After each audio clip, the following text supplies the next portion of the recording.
So if one of the reasons holding you back from homeschooling is that you have multiple children, then this video is for you. You can homeschool multiple children at once. There's only one thing that you have to keep in mind, and that is that you have to be both creative while structured.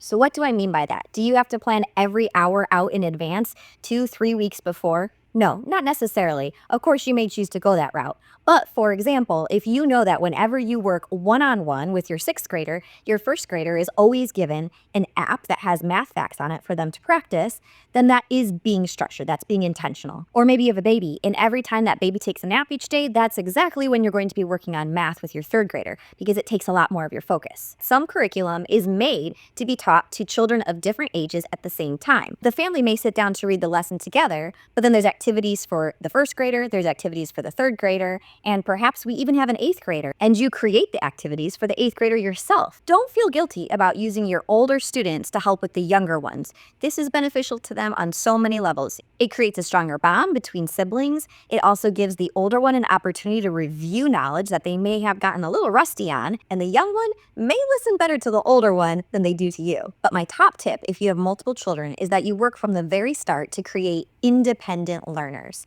Our course on all things homeschool related really digs into this idea. And speaking of that course, we have way more tips inside of it for how to homeschool multiple children at once. In our next video, we are going to be talking about the common fear that I couldn't homeschool because I'm not creative enough. I promise you, if you don't like glitter and cutting things out, you can still homeschool and successfully homeschool at that.